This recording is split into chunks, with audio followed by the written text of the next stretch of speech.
करेंगे Tesla meets the visit of Menlo park.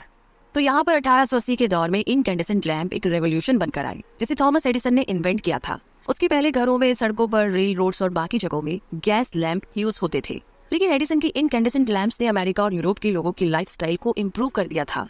Tesla यहाँ की जगमगाती सिटी लाइफ को देख करके हैरान थे। पेरिस में टेस्ला को कॉन्टिनेंटल एडिसन कंपनी में जॉब मिली, जिसे चार्ल्स बैचलर मैनेज करते थे। बैचलर ने टेस्ला की इनक्रेडिबल स्किल्स देखकर ही उन्हें जॉब ऑफर की थी और कुछ टाइम के बाद उन्हें न्यूयॉर्क भेज दिया। टेस्ला को ईवी सुरसीन फैक्ट्री में रखा गया था, जहाँ पर लाइट बल्ब और जनरेटर्स बनते थे।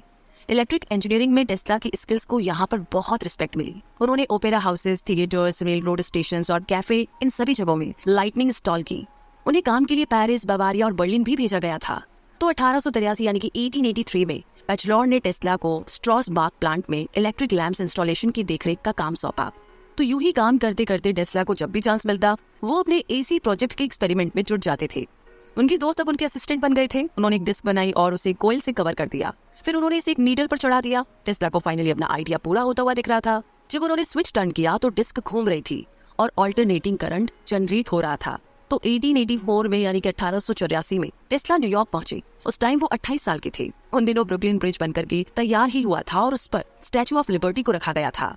तब एडिसन के लैंप्स ने मेनलो पार्क को रोशन कर दिया था, जहां उस टाइम पर न्यूयॉर्क के सबसे अमीर लोगों के घर थे। इसीलिए थॉमस एडिसन को विजिट ऑफ मेनलो पार्क भी बोला जाता था। एडिसन ने सेंट्रल स्टेशन और वॉल स्ट्रीट की बिल्डिंग्स को लाइट प्रोवाइड की थी। उन्होंने जाने माने बैंकर जेपी मॉर्गन के मेंशन और ऑफिस बिल्डिंग को भी लाइट प्रोवाइड की। फाइनली टेस्ला की मुलाकात थॉमस एडिसन से हुई। वो उनसे सेंट्रल स्टेशन के पास न्यू लेबोरेटरी में मिले थे। एडिसन ने उनसे पूछा कि क्या कभी तुमने इंसान का मांस खाया है। ये बात उन्होंने इसलिए बोली थी क्योंकि टेस्ला का बर्थ प्लेस स्मिलिजन ट्रांसिल्वेनिया के पास था, जो कि वैम्पायर की जगह मानी जाती है। तो टेस्ला एडिसन को इस बात के लिए बड़ा एडमायर करते थे कि उन्होंने बिना किसी फॉर्मल एजुकेशन के इतना कुछ अचीव किया। मगर फिर जल्दी ही उन्हें विजिट ऑफ मेनलो पार्क की कमजोरी पता चली। एडिसन एक्सपेरिमेंट्स करते टाइम बहुत से ट्रायल करते थे और उनसे गलतियां भी बहुत होती थी। इस वजह से उनका काफी टाइम और उनकी मेहनत वेस्ट होती थी।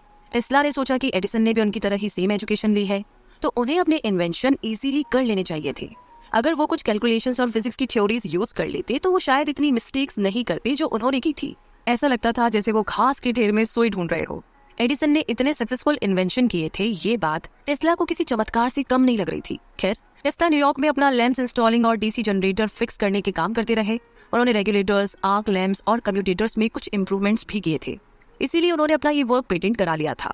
वो अपना इंडक्शन एसी मोटर का आइडिया लेकर के एडिसन को बेचने गए, लेकिन उन्होंने रिजेक्ट कर दिया। थॉमस एडिसन ने टेस्ला को कुछ इंपॉर्टेंट इक्विपमेंट्स की रीडिजाइनिंग के लिए $50,000 देने का प्रॉमिस किया था। टेस्ला ने रीडिजाइनिंग का काम फिनिश करने के बाद अपनी पेमेंट मांगी तो एडिसन हंसने लगे। उस ओल्ड विजर्ड ने कहा कि तुम अभी भी एक पर्शियन हो, तुम कभी भी अमेरिकन जोक अप्रिशिएट नहीं कर सकते। टेस्ला ने कंपनी छोड़ दी और वहां से चले आए। इसके बाद आगे जर्नी बढ़ती है लिबर्टी